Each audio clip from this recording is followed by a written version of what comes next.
Did you hear what just happened in the country of Chile that sent shockwaves across the financial markets?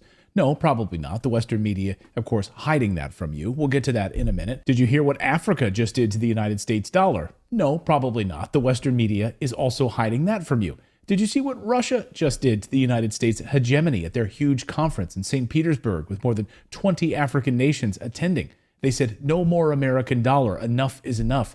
No, you didn't see that on CNN because the entire American media infrastructure is corrupt and only concerned with one story, the indictment of Donald Trump. Today, an indictment was unsealed, charging Donald J. Trump with felony violations of our national security laws, as well as participating in a conspiracy to obstruct justice. We are witnessing the greatest financial upheaval in almost 100 years, and they care more about Trump having a box of documents in his house.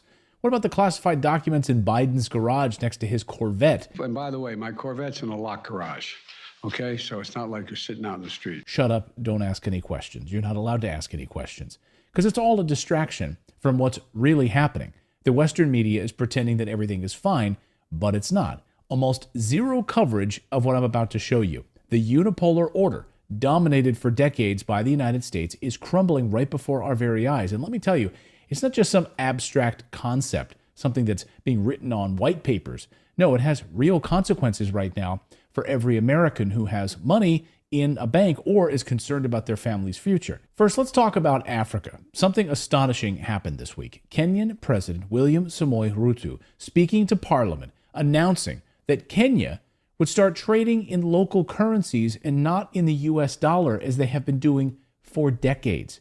Holy smokes.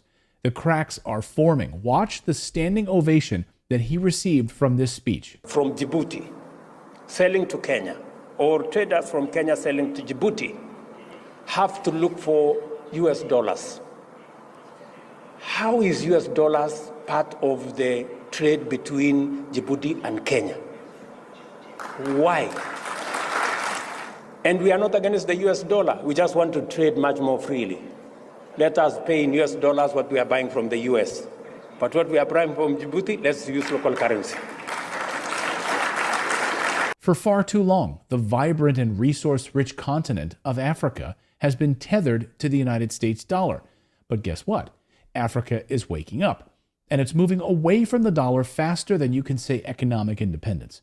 They have been kept under the thumb of the West for centuries. African nations are now suddenly embracing regional integration. They're neighbors, seeking to reduce their dependence on external currencies. Goodbye, US dollar. And just this week, a Zambian politician spoke about how the West has been exploiting and raping Africa for centuries. And Africa is now demanding autonomy.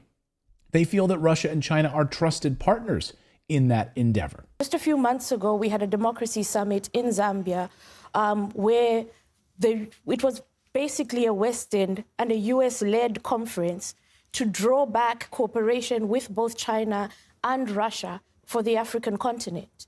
They want to always dictate to us who our friends should be, who Africa should cooperate with. And they're willing to topple governments, to assassinate our leaders for this. Wait a second. Is that fake news, what she just said? The United States has been toppling governments in Africa in order to exploit them? Really? That sounds fake. I didn't hear about that on Anderson Cooper's show on CNN. Oh, wait. Yes, it's 100% true. In fact, the list is even too long to count. But here's just one example.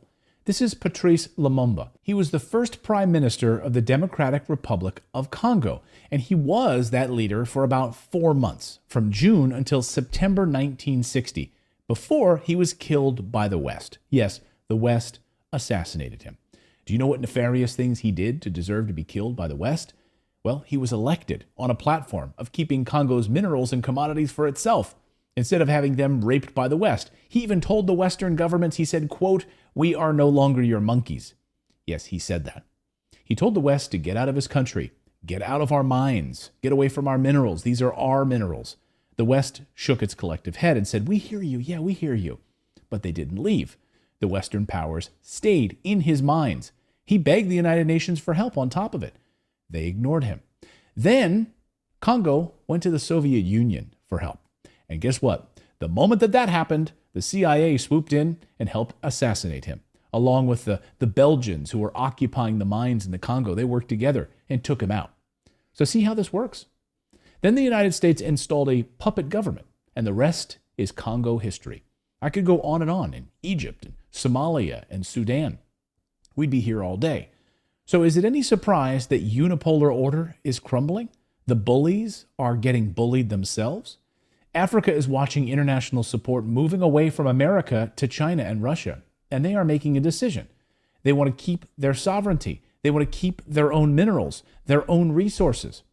Now, that very same politician from Zambia says, we're tired of being exploited. Akende Mamembe Chundama is her name. She says Africa has learned its lesson and is looking elsewhere for support. Africa is a hub for natural resources. It has always been for the West. And now Africa has multiple options.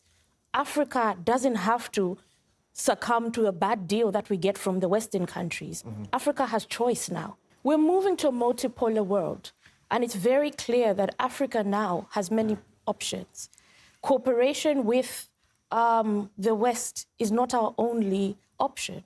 BRICS is opening doors for the African continent to say that even when it comes to financing, when it comes to infrastructure development, when it comes to a future for Africa, we've got different options today.